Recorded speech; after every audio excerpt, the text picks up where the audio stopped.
नमस्कार सभी धर्मी लोगों का आपके अपने चैनल पर एक बार फिर स्वागत है। आज भी हम पवित्र रामचरितमानस के बालकांड पर ही चल रहे हैं।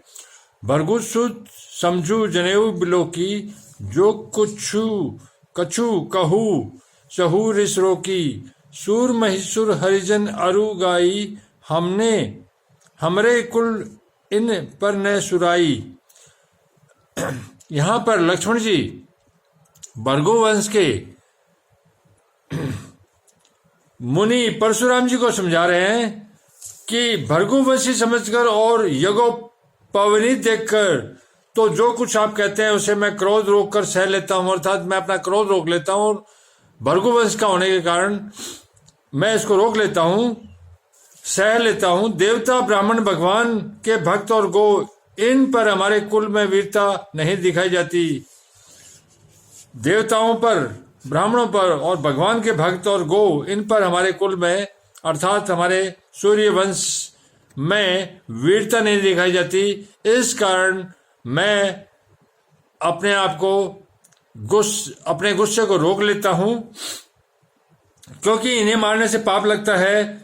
इनसे हार जाने पर अपकृति होती है, अर्थात इनको मारने से महापाप और पाप लगता है और इनसे हार जाने पर अपकृति होती है। अगर मैं आपसे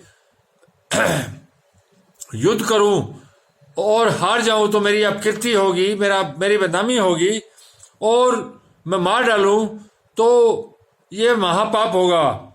इसलिए आप मारे तो भी आपके पैर ही पड़ना चाहिए, अर्थात आप मुझे मारे तो आपके पैर ही पड़ना चाहिए। आपका एक एक वचन ही करोड़ों वर्जों के समान है। धनुष बाण और कुठार तो आप व्रत ही धारण करते हैं, अर्थात आपका एक एक वचन ही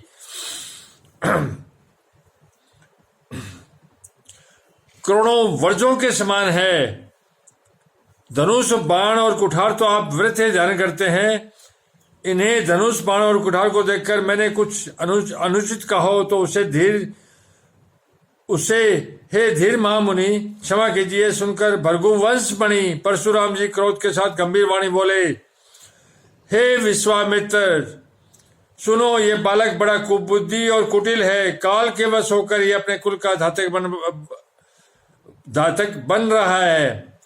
तब परशुराम जी ने राम और लक्ष्मण के गुरु से कहा, हे विश्वामित्र सुनो, ये बालक बड़ा कुबुद्धि और कुटिल है। काल के वश होकर अपने कुल का घातक बन रहा है। ये सूर्य वंश रूपी पूर्ण चंद्र का कलंक है, अर्थात जो सूर्य वंश है वो पूर्णिमा के चंद्रमा की तरह है, उसका ये कलंक है। ये बिल्कुल उद्दंड, मूर्ख और निडर है। अभी क्षण भर में ये काल का ग्रास हो जाए, अभी क्षण भर में ये काल का ग्रास हो जाएगा। मैं पुकार कर कह देता हूं, फिर मुझे दोष नहीं। यदि तुम इसे बचाना चाहते हो तो हमारा प्रताप, बल और क्रोध बताकर इसे मना कर दो। यहां पर परशुराम जी राम लक्ष्मण जी के गुरु को, विश्वामित्र को समझा रहे हैं कि हमारा प्रताप, बल और क्रोध बताकर इसे मना कर दो, मुझसे वाद विवाद न करे।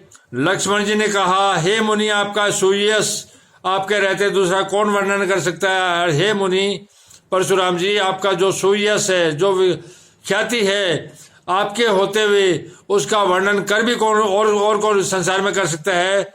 आपने अपने ही मुख से अपनी करनी अनेकों बार बहुत प्रकार से वर्णन किया। आपने अपनी करनी, अपने कर्म ही अपने मुंह से अनेकों बार वर्णन की है। इतने पर भी संतोष नहीं हुआ हो तो फिर कुछ कह डालिए।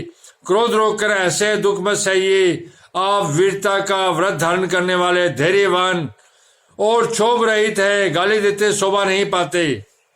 सूरवीर तो युद्ध में करनी सूरवीरता का कार्य करते हैं, कहकर अपने को नहीं जताते।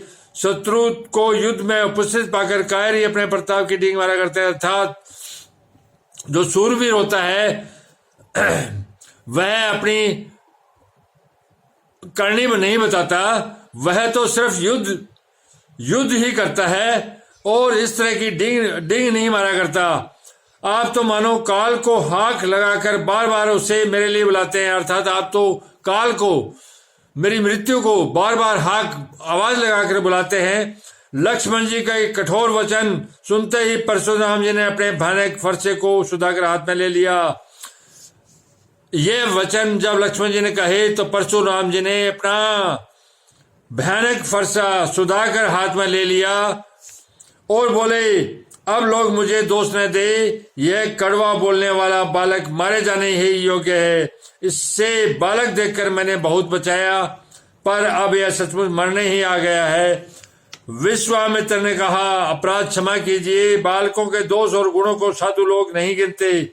परशुराम जी बोले, तीखी धार का कुठार, मैं दया रहित और क्रोधी और यह गुरुद्रोही और अपराधी मेरे सामने उत्तर दे रहा है, इतने पर भी मैं इसे बिना मारे छोड़ रहा हूं। सो ही विश्वामित्र, केवल तुम्हारे शील प्रेम से नहीं तो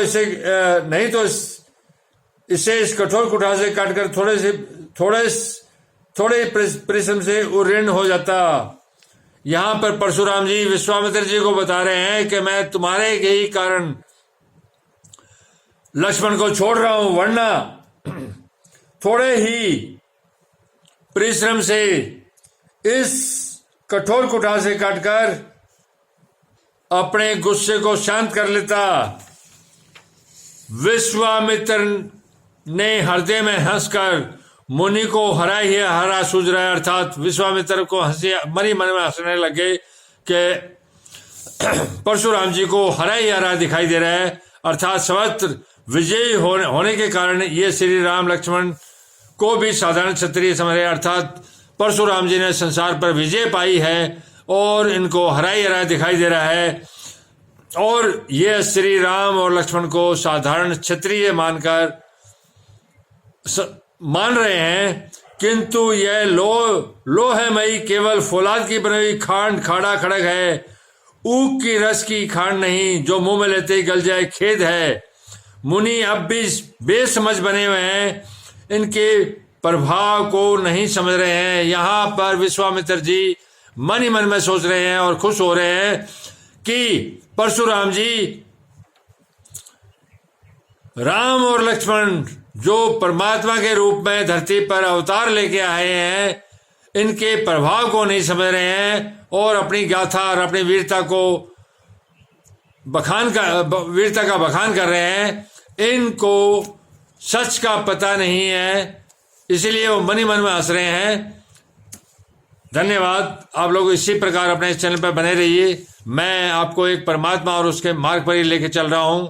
दुनिया के तमाम धर्म ग्रंथ पवित्र हैं जो एक परमात्मा के मार्ग पर लेके चल रहे हैं। तो मेरी आपसे प्रार्थना है कि दुनिया के तमाम धर्म ग्रंथों को एक परमात्मा का ज्ञान समझकर और उसी पर पवित्र तरीके से चलो, तभी परमात्मा आपको स्वर्ग राज्य का अधिकारी बनाएगा, अन्यथा कभी नहीं। जो एक परमात्मा को दो में देखता है वो अंधा है, देखता ही नहीं है। कल फिर मिलेंगे।